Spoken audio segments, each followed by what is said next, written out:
안녕하세요, 독자님들. 서울경제신문 경제용입니다. 오늘 저희가 살펴볼 서울경제신문 기사는요, 제주 무사증 제도를 악용한 사례에 대한 내용입니다. 비자 없이 제주에 입국한 중국인이 위조된 신분증까지 써서 다른 지역으로 가려다가 구속된 사건인데요. 이 사건의 이면, 그리고 또 제주 무사증 제도의 현 주소는 어떤지 한번 들여다보겠습니다. 오늘 이 기사 속으로 좀 더 깊이 파고들어 보죠. 네, 기사를 보면요. 최근 제주 무사증 제도를 통해서 입국한 중국인 A씨가 제주를 무단으로 벗어나려다 붙잡혔다는 소식입니다. 이게 그냥 단순 시도가 아니라 꽤 준비를 한 정황이 좀 보여요. 그렇습니다. 이 A씨가 작년 10월에요. 비자 없이 제주에 들어왔어요. 그 후에는 이제 제주도 내 농장이나 식당 같은 데서 허가 없이 일을 하면서 지내왔죠. 근데 문제는 지난달 말에요. 제주항에서 다른 지역으로 가는 데를 타려다가 적발된 겁니다. 그때 제시한 영주증, 이게 위조된 거였어요. 아, 월 300만 원을 준다는 새우 양식장으로 가려고 했다고요. 아니, 불법 체류도 문제인데 위조 신분증까지 동원했다는 게 상당히 대담하게 느껴지는데요. 특히 위조 영주증을 구한 방식, 이게 진짜 놀랍습니다. 네, 바로 그 지점입니다. A씨가 중국의 그 대형 소셜미디어죠. 위챗 광고를 보고 브로커한테 연락을 한 거예요.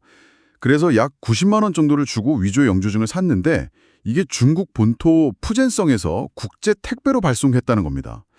이게 단순히 개인의 일탈로 보기에는 좀 어려운 상당히 조직적인 과정이 엿보이는 그런 부분이죠.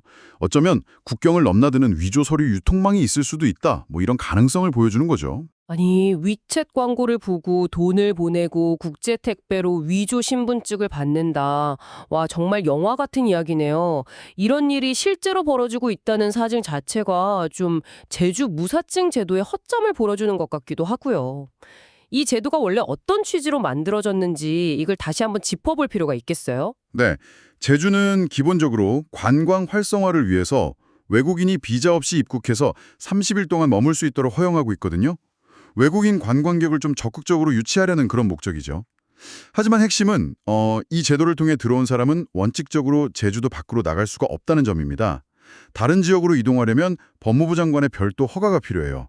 A씨는 바로 이 규정을 어기고 심지어 위조 신분증까지 사용해서 제주를 벗어나려 한 거죠. 아, 관광 활성화라는 좋은 취지는 있는데 이게 또 이런 식으로 악용될 소지가 있다는 거군요. 그럼 당국에서는 이 문제를 어떻게 보고 있나요? 네, 그래서 제주 출입국 외국인 청장은 이번 사건을 계기로요.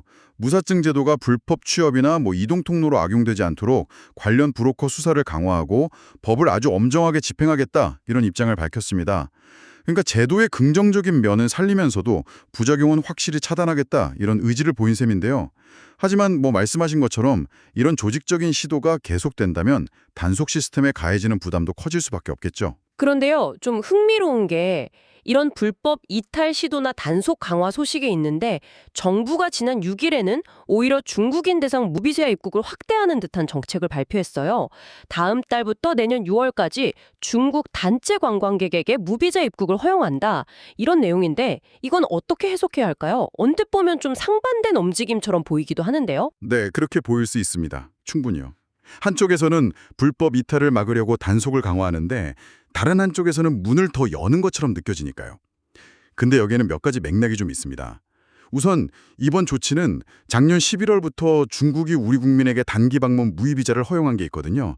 거기에 대한 상호주의적 대응, 이런 성격이 좀 강합니다. 외교적인 고려가 있는 거죠. 아, 그러니까 중국이 먼저 우리한테 무비자를 적용했고 우리가 그에 맞춰서 대응하는 그런 측면이 있다는 거군요. 네, 맞습니다. 그런 점이 있고요.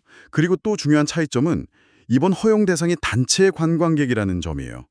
개인 단위의 무사증 입국자하고는 좀 다르게 단체 관광객은 아무래도 여행사를 통해서 입국하고 또 일정이 관리되니까 상대적으로 소재 파악이나 관리가 좀 더 쉽다. 이런 판단이 깔려 있는 것 같습니다.